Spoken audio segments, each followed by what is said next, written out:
Di seperempat malam, Arjuna terlihat kebingungan ketika saudara-saudaranya menunjukkan skill melempar senjata pada anak-anak mereka.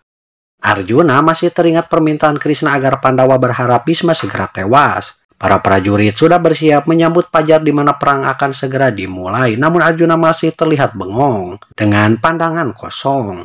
Bahkan ketika keluarganya sedang menikmati hidangan makanan sambil bercanda tawa, Arjuna hanya olok menyaksikan mereka tanpa ikut berpartisipasi.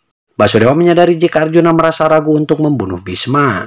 Arjuna terlihat ngeleos meninggalkan keluarganya dan dia mulai menuju ke tempat busur Gandiwa disimpan. Singkat cerita, waktu pertempuran pun sudah tiba. Pagi itu Arjuna belum menggunakan baju perang dan masih ulah-olohok, dan tiba-tiba sebuah kereta kuda yang ditunggangi Basudewa Krishna melaju ke arahnya. Basudewa sudah berpakaian perang. Arjuna pun menghampiri Basudewa Krishna yang berkata jika kereta perang Arjuna sudah siap lengkap dengan kusirnya. Arjuna merasa kaget karena Krishna akan menjadi kusirnya. Krishna pun menanyakan apakah Arjuna tidak percaya padanya, padahal Krishna sangat ahli dalam masalah ini. Arjuna berkata dia tidak bisa membiarkan Krishna menjadi seorang kusir karena Krishna merupakan orang yang terhormat. Krishna berkata itu bukanlah hal yang penting. Sampai pemerintahan bisa ada di tangan Krishna, maka dia tidak akan membiarkan pikiran Arjuna goyah. Setiap Arjuna kehilangan fokus, maka Krishna berkewajiban membawa Arjuna kembali ke jalan yang benar. Krishna berkata jika dirinya adalah kusir yang ahli dalam hal seperti itu. Sementara di pihak Hastinapura, terlihat Bhisma dan para kesatria lainnya sedang melakukan sebuah persembahan bagi Dewa Siwa. Setelah pemujaan selesai, mereka meneriakkan hidup Mahadewa.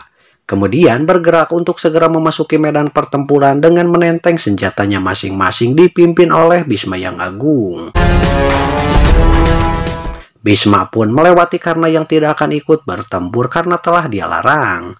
Begitupun dengan Guru Drona yang hanya lewat begitu saja di hadapan Karna. Duryodhana berkata pada Karna, dia akan menunggu Karna di medan pertempuran. Sebelum Karna menarik busurnya, maka mereka tidak akan bisa mencapai kemenangan. Karna berkata dia juga telah menantikan hal itu. Secara fisik Karna berada di sana, namun jiwanya akan selalu menemani Duryodhana di medan pertempuran. Kembali ke pihak Pandawa, saat itu keluarga Pandawa beserta sekutu mereka sedang melakukan sebuah ritual pemujaan. Tidak lama kemudian, para Pandawa sudah muncul dengan menenteng senjata mereka masing-masing. Para Pandawa mulai memberi penghormatan di akhir pemujaan.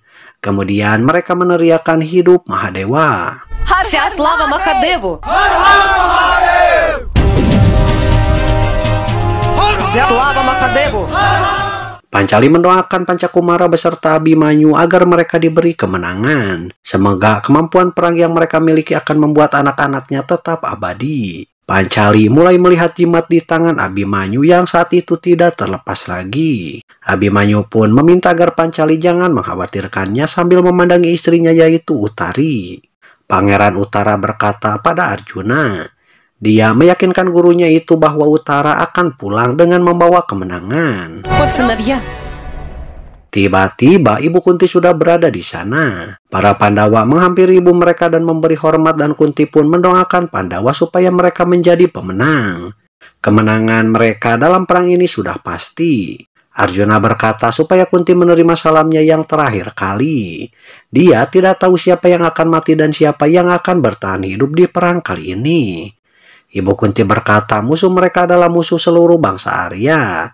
Janganlah ada kata ampun bagi semua musuh-musuhnya. Isilah wadah Dewa Bhairawa penuh dengan darah, lalu Pancali meneriakkan hidup Mahadewa. Вся слава Махадеву!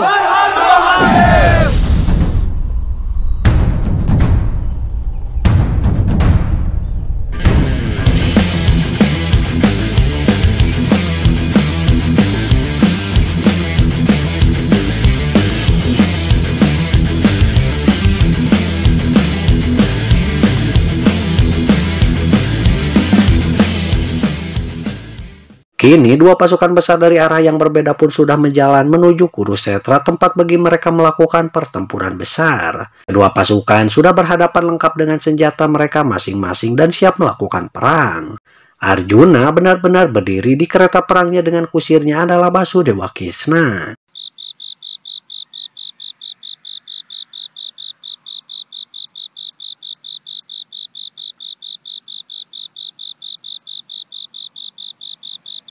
Setelah keheningan yang lumayan lama, Basudewa Krishna meminta agar Yudhistira memerintahkan pasukannya untuk segera menyerang. Yudhistira tidak langsung menanggapi dan dia pun malah meminta agar kusirnya membawa kereta menuju mendekati musuh. Hal ini tentu membuat para Pandawa dan yang lainnya pun saling menatap karena merasa heran atas kelakuan Yudhistira.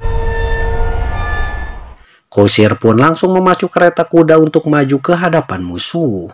Para Pandawa beserta pasukannya merasa heran melihat apa yang pimpinan mereka lakukan. Setelah berada tepat di depan musuh, Yudhistira turun dari kereta sambil menenteng tombak miliknya. Namun tiba-tiba Yudhistira mengangkat tombak dan menancapkannya di tanah. Semua orang jelas merasa heran campur penasaran terkait apa yang Yudhistira lakukan.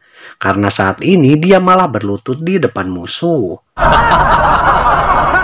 Para Kurawa tertawa melihatnya, kemudian Dursasana mengejek Yudhistira dengan menanyakan apakah Yudhistira merasa takut. Jika iya, silahkan menyesal dan bersiaplah menerima hukuman. Duryodhana berkata kesempatan untuk meminta maaf sudah tertutup. Namun jika Yudhistira berniat menyelamatkan nyawa pasukannya maka segeralah menyerah dan bersiap menerima hukuman mati. Dengan demikian maka kebenaran akan hidup lebih lama dengan Yudhistira. Sangkuni berkata pada Bhisma, Bhisma telah bersumpah pada tahta Hastinapura. Lalu Yudhistira membenarkan ucapan Sangkuni. Bhisma jangan mendoakan Yudhistira, namun sebelum perang dimulai maka Yudhistira tidak akan berhenti mempertahankan etikanya. Mulai saat ini dengan menjunjung Bhisma beserta Guru Drona, Yudhistira berlutut untuk meminta izin berperang.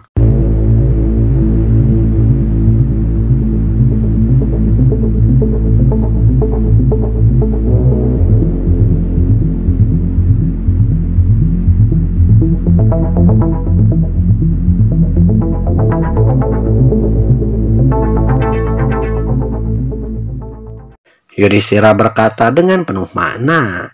Dia bermaksud menyampaikan bahwa semua kesenangan Pandawa adalah hasil perlindungan juga perjuangan Bhisma. Pandawa sangat berhutang pada Bhisma, namun hari ini Pandawa telah dipaksa untuk mengangkat senjata melawan Bhisma. Yudhistira meminta izin berperang pada Bhisma atau perintahkanlah dirinya untuk menyerahkan senjata.